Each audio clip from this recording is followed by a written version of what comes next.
Hi, I'm Blythe Stevens, MFA, Bliss Catalyst, and creator of Abe Life Coach, dance education and coaching to move through life with balance, grace, and power.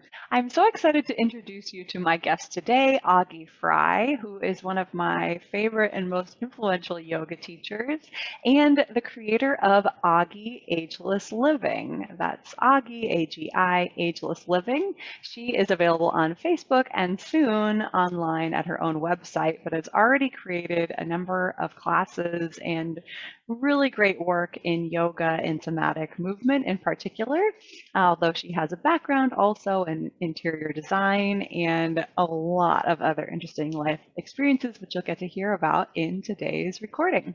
I came to Augie's class when injured and was doing a gentle yoga class with primarily senior citizens and other folks with certain physical limitations. And I was so impressed at Augie's ability to both work with and accommodate and provide various modifications and variations of yoga poses and provide challenge and motivation to a whole variety of students. While it was a gentle yoga class that I was doing with her, I always was very challenged and grew stronger and more balanced during our work together and was always impressed at her ability to help whoever was showing up in class and somehow intuit what it was that we all needed. And that's something I definitely try to carry forward in my own teaching practice with yoga of really meeting people where they are, seeing where they need support with their challenges, but also everything that they're capable of and what's possible for them, and not use any limitations as an excuse to not experience the full practice of yoga. Not really understanding this when I was young, I really went to yoga not because I thought the postures were so brilliant. I mean, who knew? We were talking, we were all speaking in Sanskrit. We had no idea what forward bend meant in English. So the teacher's up there in this great yoga outfit, and she is telling you all these in Sanskrit. So all you had to do was watch and imitate her, right? Yeah. So yeah, that's all you could do because you had no idea what she's talking about. But then when we got to the relax, after having stretched and then gotten to the relaxation, it was the relaxation that said to me, "You got to do this."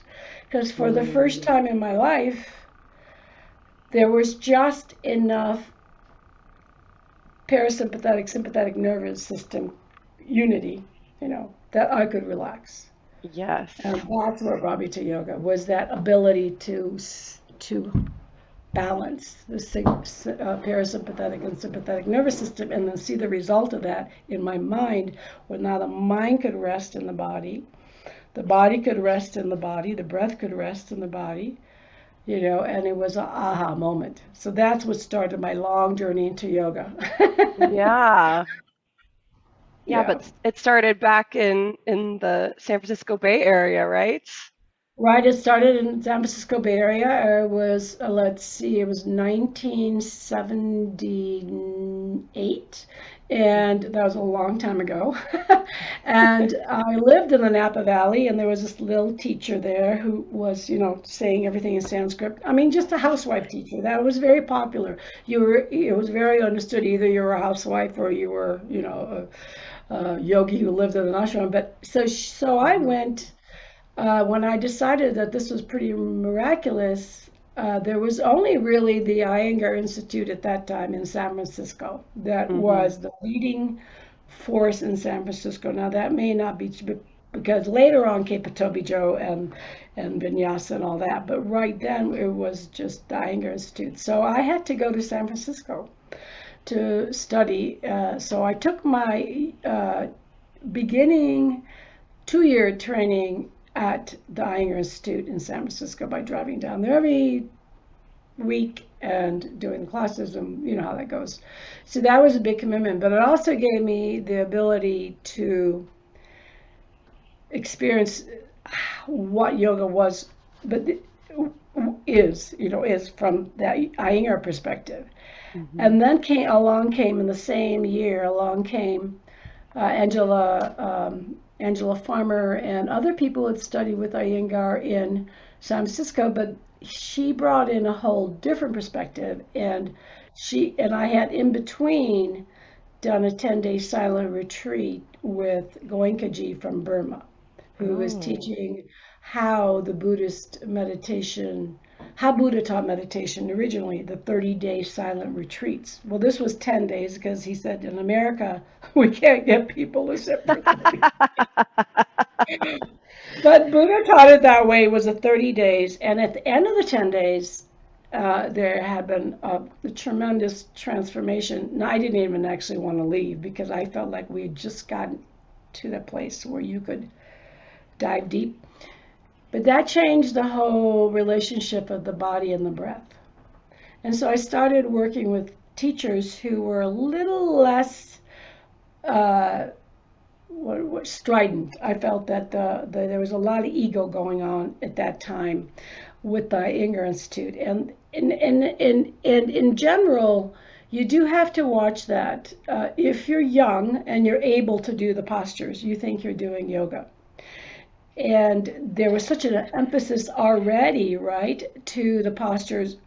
There was breath training and there was some philosophy, but that really didn't compensate for the overemphasis on doing these postures well, or at least the Right. American inversion, Making them look good, in other words. making them look good and not really suiting you. We weren't, that wasn't, my feeling was at that time, and this may have changed because I haven't really kept up with the younger stuff, is that we weren't taking the postures to the student. We were just, and so that the posture was not about the student.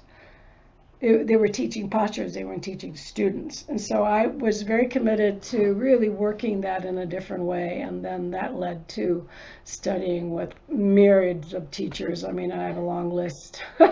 And Yeah, in the last. last, well, I'm 72 now, so. And then I spent a month at the ashram, the Siddha Yoga ashram in Fallsburg, and there we were doing, John Friend had come along, and he was also doing the breathing and the yoga and so their teacher training. I took a month-long teacher training there, and then I went to the Himalayan Institute and studied pranayama there. And my stepmother was teaching yoga, was associated with the Himalayan Institute, and I think they're probably in the tradition of um, not Patanjali, what's his name? I can't think. Rama, you know who I'm talking about. It'll come to me, and so I really liked the Himalayan Institute. I hold them in really high regard. They're very, very well educated and served. They're really service oriented. So I spent quite a bit of time there as well. Well, not as Yeah. much as I'd like. Yeah, still not enough. Well, it's a lifetime journey, and if you look Yeah. at it that way, it kind of changes your need to hurry. Because sometimes, that pranayama teacher training, it took me, the teacher training itself was only, I think, 5 days, but it took me maybe another 6 months to fully digest the whole idea of the pranayama and that we can control this and control that. So a lot of the other teachers were more advanced in the pranayama than I was, I have to admit. But because I was always warned, and Iyengar had a big warning: don't teach pranayama, don't do it on your by yourself unless you have a teacher trainer, unless you have somebody to teach you. Now, the 5-day teacher training is really not having somebody to teach you. This is the trouble with the short trainings. What I discovered when I did the 10-day breathing thing with Goenkaji is that it takes time. We're not prepared. We're not prepared for that. The body it's like, it needs that cleansing. So what would you do to cleanse the body to be able to really hold the breath? All of those things. So it's not just simple, I'm going to just do pranayama and that'll be great. Yeah, you can get psychotic as well. So, and I saw this happen. So yeah, I Oh, was very cautious about pranayama, what it means to the body and the mind, and not just teach it unless I felt very competent teaching it. And I really only feel after all these years, I only really feel competent teaching 2 or 3 of the pranayamas that I've practiced and understand, and I feel like I can do that, but I would not feel free to, just spread that and then spread it wrong, Yeah, So that's the pranayama is tricky. I know they say it should also be the physical practice, asana first too, and then once you've got connection with your body and some control there, then you bring in that layer of pranayama too. Well, if you're doing really good work with your asanas, if you don't leave the breath out of it, then the pranayama already starts the purification. Because every time you're inhaling and exhaling and connecting it to the body and watching, and watch where the breath is, then already when you sit down to do pranayama, you've already have a little understanding that the pranic body is huge. It's bigger than the physical body, right? You can feel that. And then the body with the physical yoga or even somatic yoga, you begin to let go of those tensions so that the body cleanses naturally. It isn't a forced thing. We always want to put everything on ourselves, right? Instead of watching what happens when I did that, trying a pose, my whole chest open. What happened there? What did I have that capacity to take that breath from the base of the spine to the top of my chest? I couldn't do that when I came into class. Observing the before and after, what just happened for me. That then allows you to, when you sit down into meditation, you're prepared because your body, we're not meditating per se, we're getting our body ready for that. We're growing that field, we're doing what the Bhagavad Gita did. You have the body, it's the field, and you're cultivating that body to do the opening, to do the meditation, to do the release. It's not the other way around. In the West, we think we control it. We're going to put it on our body, and we're going to do it, and we're going to sit there and then say, oh, I just didn't have a good meditation. Well, because it's together, right? The other way around.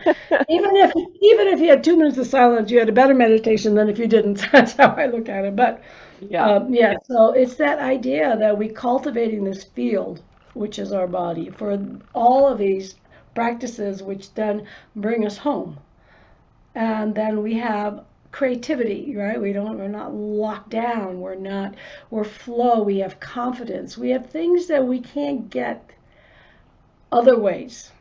We just can't. We can try, and all these things help. This psychotherapies, this, and they all help.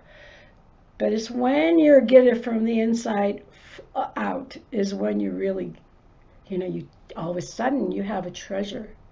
You understand that this is nothing anyone can take from you. It's a very different feeling than if you put things on you.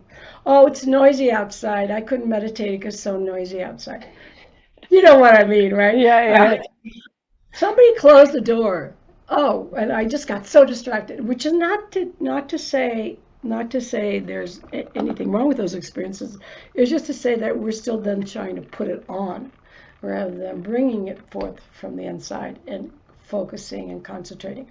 One really powerful course at the Himalayan Institute that you might be interested in is the Vikosha meditation technique. And it's I took a training last year. Even if you just take just practice it, it's very powerful. It goes back to the whole history of this connecting the breath and moving in and out. So very much like the stuff that we were doing with Goenkaji. But anyway, so that my whole journey with yoga is that, and coming to a place in your 72 and feeling like, okay, I'm really not aging in ways that I thought I would be, because we all hold that aging concept, right? The culture looks at old people and they're leaning over and they have a cane and they can barely walk and they're shuffling their feet. That aging concept is all over the world. Nobody gets free of that. But if you can stop that, then you will see that the power of the yoga stuff is yoga, the meditation, the breathing. Even if it doesn't have to be this massive amount like people think, even if you just do it for 20 minutes a day, you know.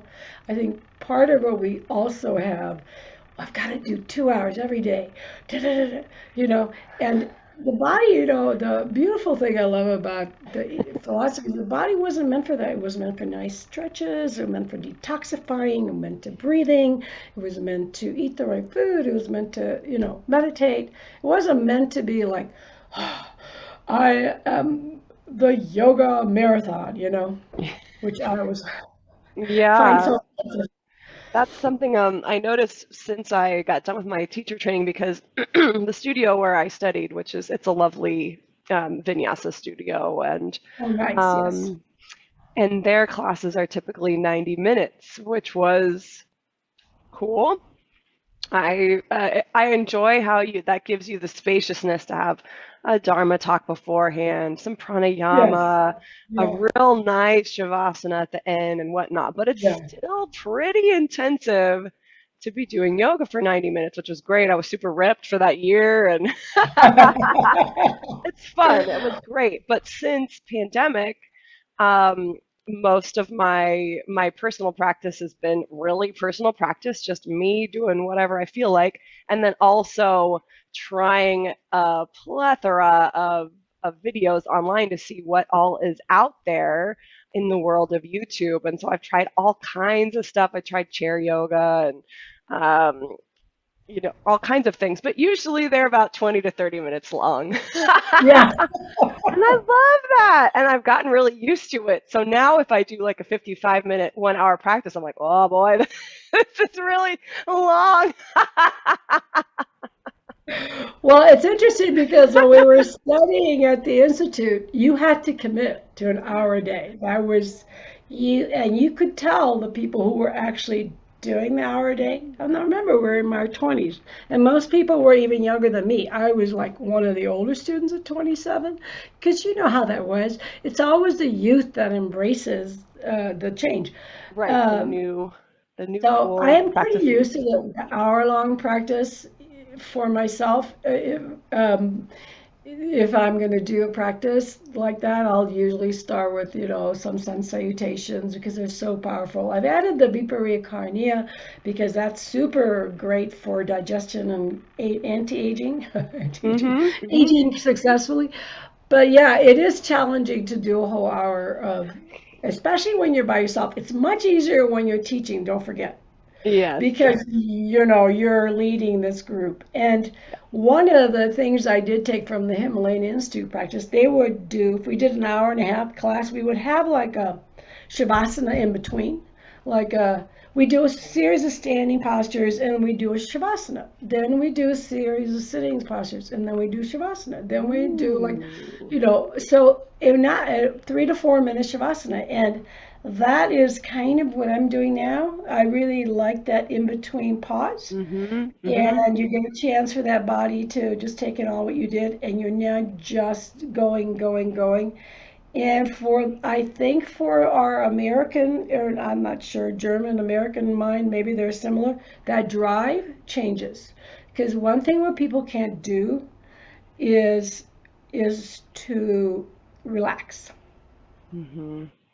And so there is that theory in vinyasa and the other, that if you work the body really fast, then it will relax. So which is and it's true.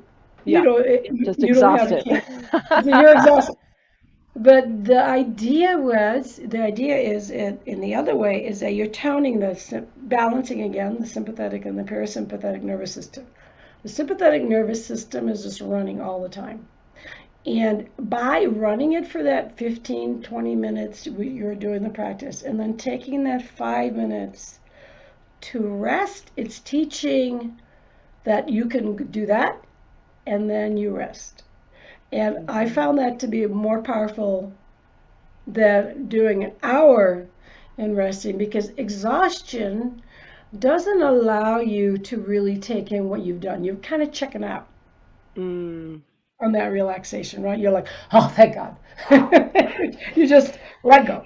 But here you begin, when you're doing it that way, you actually become aware that, oh, oh, that area, I really moved that. I'm going to rest that. Or, oh, that hip was a little sore in that asana. I'm going to just really take my breath there. So you got to do all that healing from there, and then you would do the next, and then you get a little like that. Mm-hmm. And so for me, I think it's a more effective way to balance the sympathetic and parasympathetic nervous system, and then you get better at it. You start to be able to work very focused, and then you can relax without being exhausted and having to be out of breath because you weren't really watching the breath in that particular asana, or being out of breath when you get up to go because you really didn't really relax long enough. Or exhaustion is not the same as conscious relaxation, and shavasana is meant for conscious relaxation. It's part of the yoga nidra kind of concept where you're still awake, but you're going deeper and deeper and deeper. Yeah. Yeah. So Yeah, my input on that. yeah, I totally agree. I feel my practice is really going well, and was encouraged by you also.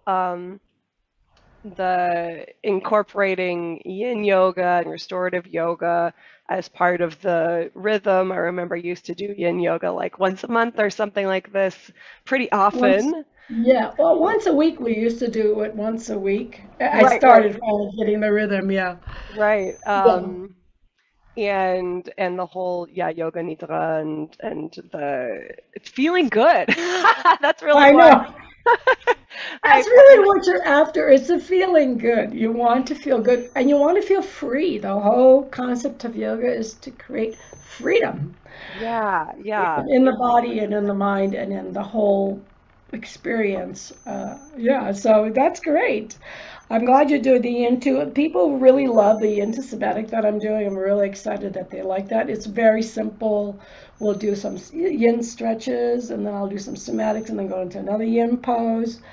And they've really have liked that. That was the first active thing I set up after doing the after getting online, was doing a yin because it was sitting right. And then I Hmm. did try to, when I was outside I could take the camera back enough to do some standing kind of things, and that worked out pretty well too. But yeah, I'm hearing a beeping. Is that on my end or that's on my okay? end. I'm sorry, Okay. I have a short in my computer, and I am really sorry about that. That's okay. I just want to make sure. I would love to go just a little bit back how you were describing the somatic movement as being these really simple, painless sorts of movements, and then Yeah, the thing was that of course I was teaching yoga for a really really long time, and as you get older, I did notice that even though I've been teaching and practicing, my body felt much more limited. This is not an experience that you can get when you're 20 or 25 or even 30, but now I'm in my 70s, right? And a hmm lot of yoga teachers, you'll notice, they stop teaching in their 70s. It's not, or they say, oh, I hardly do the physical yoga. I only do the meditation or the inspirational work. But I've always felt very committed to the physical aspect because it leads so into the wisdom. There's no separation in my mind. So the hmm somatic work, I started doing that because I really couldn't get relief for my neck. And I've seen yoga therapists, chiropractors, and everybody else. And all of a sudden we're in the pandemic, and it was a little bit before. I started about a year and a half before we left Hawaii. And I started working with a somatic teacher, and instantly it changed. I mean, it sounds funny, not instantly, but within that session, I wasn't pain free, Wow. but I was definitely not in that level of pain. And I didn't have to do much, but I did have to hoist my awareness. hmm Everything in the somatic work is, do you know exactly what your body's doing? Is your breath and body connected? So there was a level there that was very inspiring. But then also, he talks about the trauma, because all this work is based on Thomas Hanna. I work with his work, and he was Okay. in Moshi, and then Sisal, and these other great guys who taught how stress lives in the body. And we understand this as yoga practitioners. This is hmm one of the things that we're always talking about. But this is not necessarily why people go to yoga. It starts to reveal itself to you as you practicing. Oh, I'm holding on to that, or I've got pain here. But we tend to blame that on the physical only. Oh, I did this or that. I don't know what I did. Always people will say, I don't know what I did. And I tell them, don't look for what you did, for the cause. Look for the cure, because you won't necessarily know what you did. You may just move wrong, and you have this blocked up area of your body that isn't messaging anymore, and you are not going to be able to free yourself if you're stretching on already tight parts. You know this as a dancer. Yeah, but that's the tendency, right? You're like, oh, it hurts. Ooh, I'm going to stretch it, stretch it, stretch it. And that does not work. It does not work. And the difference between somatic and yoga is in yoga, you're stretching. And in somatics, you go to the source. You contract the source, you contract that pain, which is even, and then you let it go, which lengthens it. But it's not going around it, it's going right to the source, which I think, for me, it was absolutely revolutionary, because that's not really what we do in yoga. We do a body of stretches that we consider is pretty good for most people. Lots of people as they age, and even you'll watch them, their posture changes. So he talks about the reflexes that we have, trauma reflex. We have the go, we have the people lean forward, we have the people push forward. And one of the most inspiring thing that happened was to see my students change so quickly. We do the somatics, and they get up and say, oh, I feel free. I feel. So the promise of somatics is that you will wake up the amnesia in your body, the sensory motor amnesia that has locked down from just a natural living more than 40, 45. Those contractions happen all the time. We don't even really notice them. The contractions in the neck from at the computer, all of a sudden, I'm kind of tired. But it's the long muscles of the back when you're sleeping. All of those contract. And the simple exercises are to release those, let the body know, okay, we're still here, we need your attention.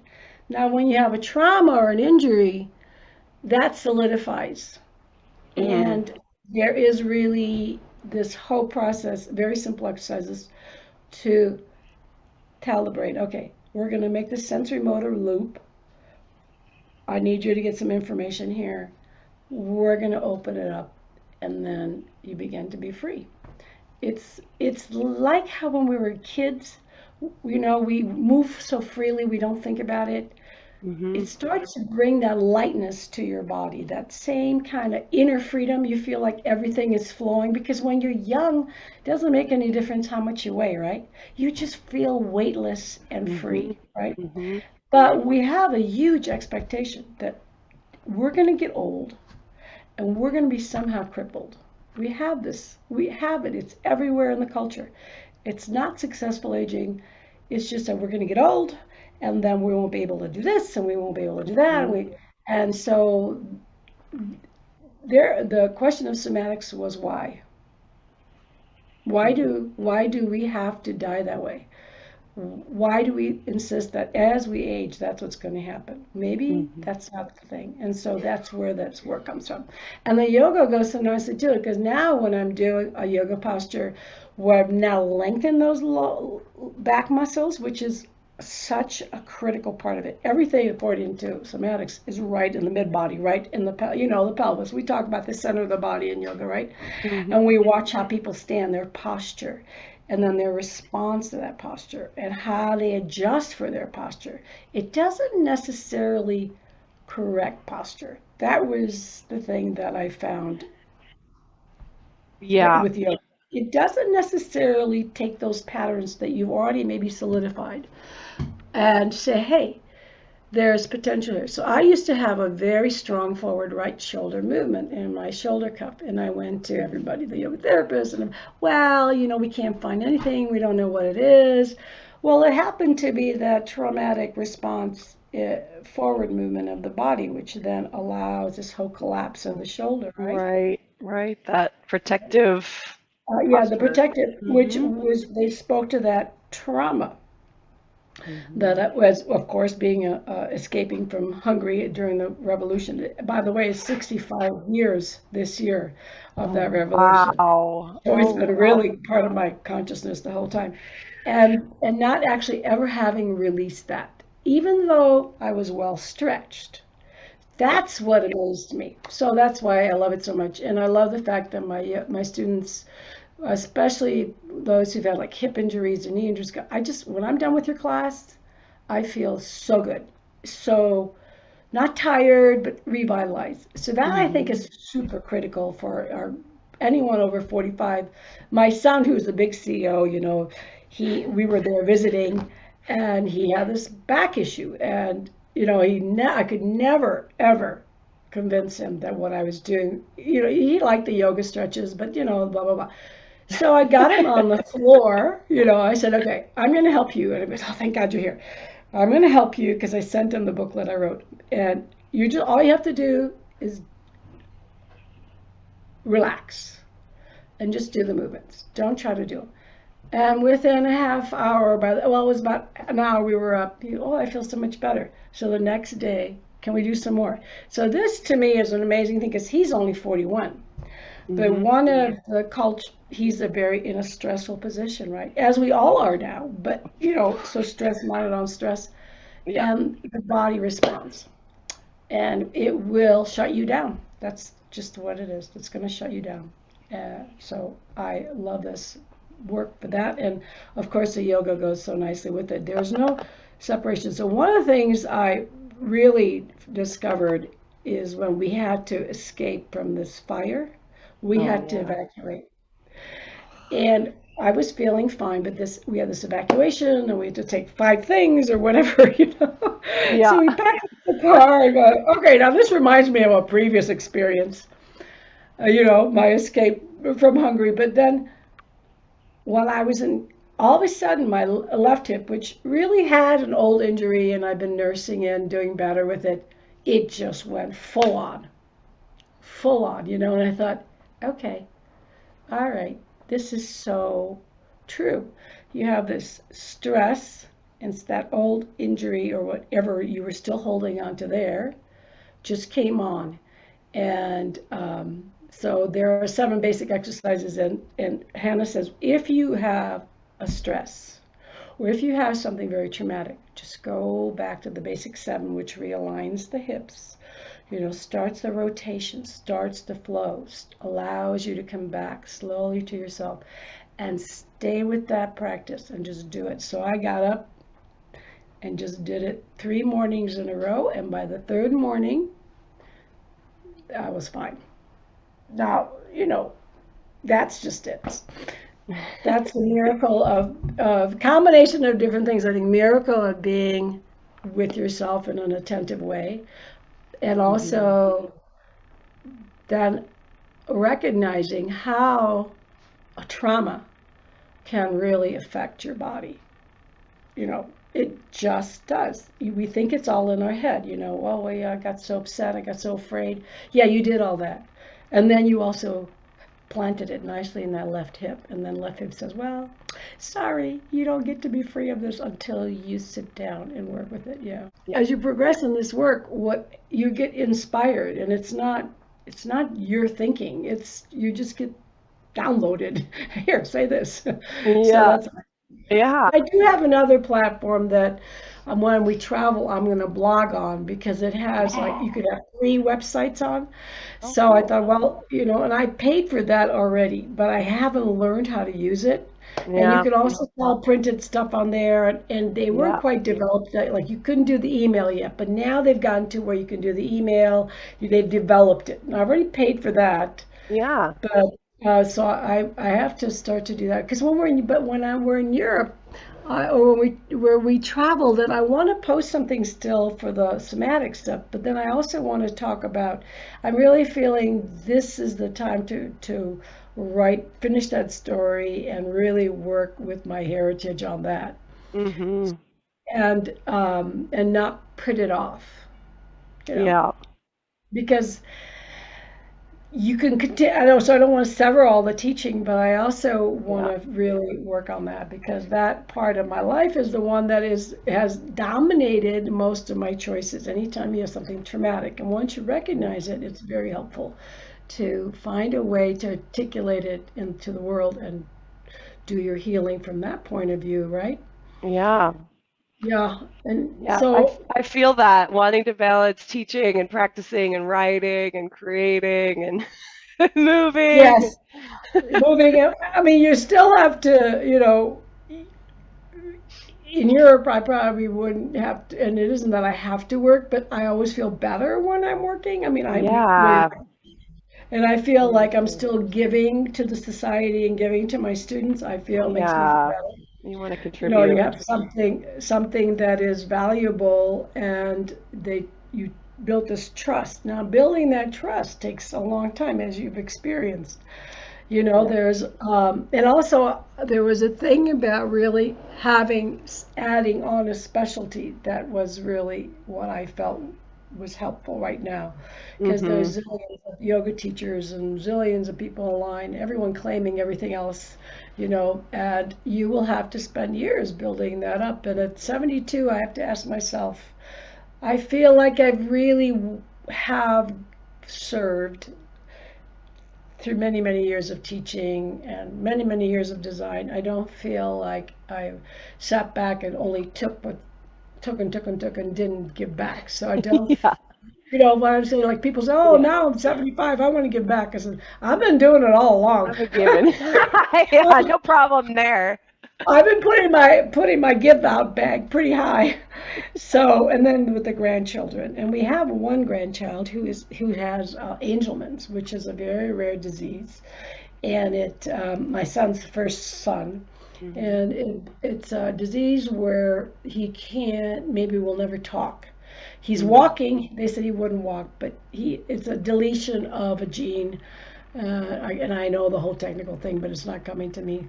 But so that's been a very interesting thing, and my son's really working hard on helping him do that. So I Hmm. also have to have time for grandchildren.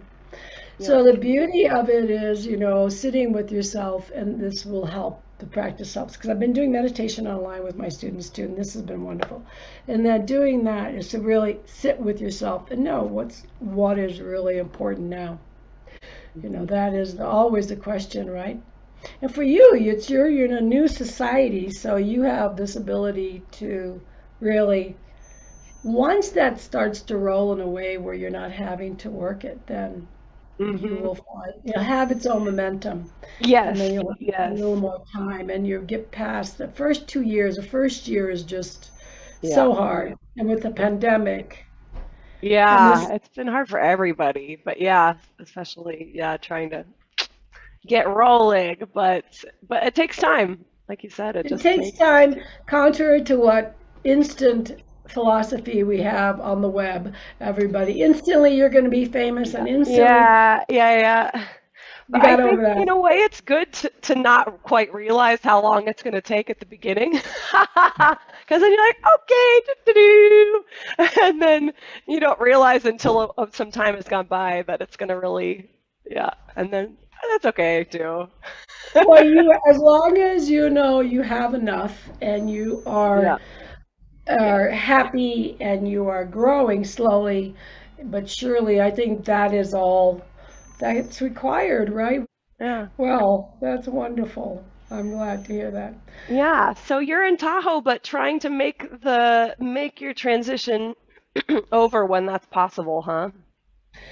Yeah, we're in Tahoe, and we have renovated our cabin, and so and they changed their rental laws. They can't do them for just 2 weeks at a time or 5 days at a time. It has to be 30 days at a time. So Ooh. I'm going to try and develop some international clients who do come for 30 days at a time. Mhm. And there are people here who do want to come to here because it's such a unique location, even in Tahoe. It's very hard to have beach access. And we I want bet. Tahoe. But we still would like to finish our what do you call it? Our bucket list. I still want to get my citizenship renewed, and I could do it from here, but my son got involved, which is making things actually harder than easier, but that's all right.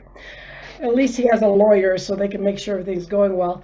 Yeah. And I want to definitely go back to Hungary with my camera, do my own Hungarian things, and I realized it's a small country. It's only 10 million people. Think about that, 10 million Wow. people.